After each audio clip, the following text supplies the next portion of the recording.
kalau orang makan, entah itu sarapan, makan siang, makan malam, nasinya sudah tersedia dengan baik.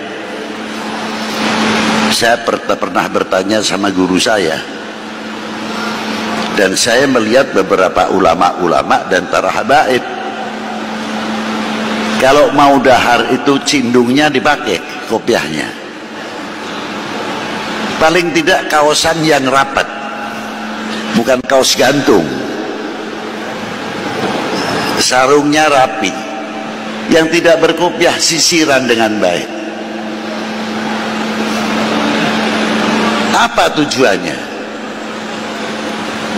Biar kelihatan rajin? Tidak. Tujuannya menghormati kepada si pemberi rezeki. Itu hebatnya. Tidak cukup hanya berpakaian, biniyah menghormati kepada si pemberi rezeki. Bukan hormat kepada minuman, air atau masakan dan nasi, bukan itu. Sadar para ulama, para habaib, nasi adalah makhluk,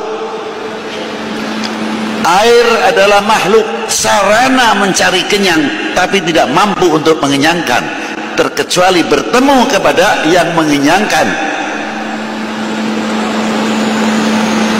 Mau makan 2 piring, 3 piring, tidak ketemu yang mengenyangkan. 5 piring pun masuk, tidak ada apa-apanya. Tapi kalau kenal, mencari siapa pemberi kenyang ini, dengan melalui sarana nasi atau minuman, itu satu.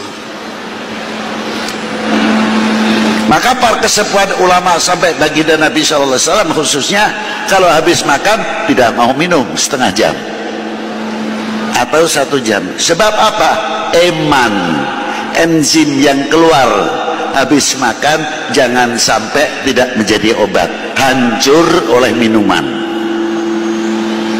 Akhirnya enzim itu tidak bisa bekerja, tidak bisa mencegah kencing manis, tidak bisa mencegah kolesterol, tidak bisa mencegah darah tinggi, karena dihancurkan sendiri oleh tadi minuman. Tidak cukup dari itu saja, tangan kanan ini diberi enzim. Yang sebelah kanan ini setiap mengepal makanan apapun itu mengeluarkan pemunah dan mengeluarkan satu cairan yang sekiranya perut itu kurang mampu untuk mencerna, tangan kanan inilah sebabnya. Tapi kalau tangan kiri tidak bisa, enzimnya tidak sama, bakterinya pun juga tidak sama. Ini kekompakan salah satu tubuh manusia. Itu diantaranya. Coba kalau tidak percaya, ambil 1 genggam nasi, tangan kanan dan tangan kiri, mana yang lebih busuk? Pasti kanan dulu. Bahkan disunahkan kalau cebok pakai tangan, karena bakterinya berbeda dengan tangan kanan. Kalau orang sering pegang bendanya pakai tangan kanan sering, itu bisa mewariskan impoten. Tapi kalau karena tangan kiri tidak. Itulah hebatnya anatomi manusia, karena kita mengenal selaku manusia apa yang ada diberi oleh Allah dalam tubuh manusia. Lita'ah itu diantaranya. Lain daripada itu, dalam segi nilai-nilai akhlak wal adab, para kiai ini hebat, para habaib.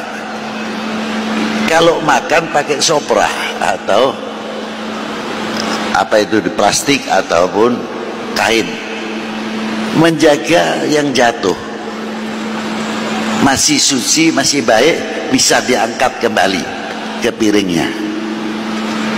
Bukan sekadar, oh itu kan adab, bukan itu saja. Sejauh mana kita mengenal pemberian Allah Subhanahu wa Ta'ala yang berupa makanan tadi? Apakah satu buah atau satu butir nasi yang jatuh dari tempat kita makan, kita mampu menghormati, diambillah selagi itu bersih, atau kita diamkan? Kalau dunia tasawuf akan langsung saja, sombong amat lu, ambil satu butir nasi saja gengsi. Itu saya lihat secara zahiriyah. Tapi kalau kita mengenali ta'arufu, saya bertanya, siapa di antara kita yang mau menciptakan, mampu menciptakan satu butir nasi? Mampu atau tidak?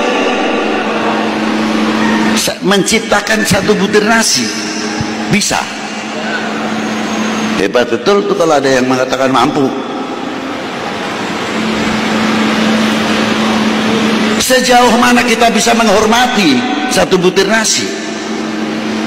Jangan takabur dulu, habis panen uang banyak, ambil, tunjukkan ini di antara keagunganmu ya Allah.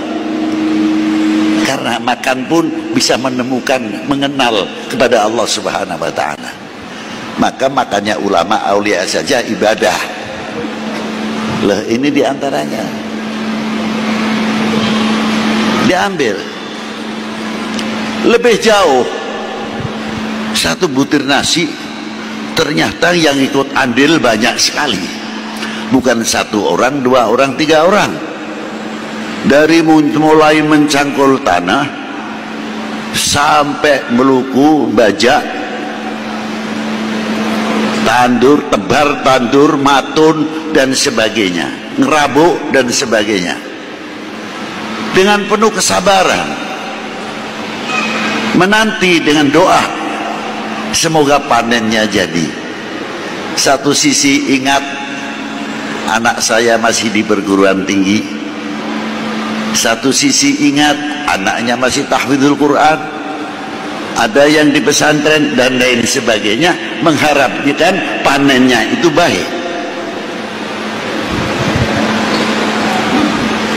Maka doanya, lafalnya jama', Allahumma barik lana fima razaqtana wa qina. Kau tidak menggunakan kalimatul mufrad, Allahumma barik li, ya Allah berkahilah saya. Tidak. Kepedulian dalam segi akhlak dan adab dalam doa pun menggunakan lafzul jawab. Allah, ya Allah berkahilah kami yang nangkul, yang membaca, yang tebar, yang tandur, yang dan lain sebagainya, sampai yang memasak jadi nasi. Ikut Allahumma barik lana fima razaq wa qina adzab, didoakan. Sekalipun yang menanak nasi masih belum sholat 5 waktu terkadang, la sholata wala shaum, tidak puasa terkadang, tapi dengan barakah wa qina adzabannar, yang tadinya tidak ibadah, Allah Ta'ala memberikan taufik wal hidayah. Doa dengan doa, Allahumma barik lana fima razaqtana wa qina adzab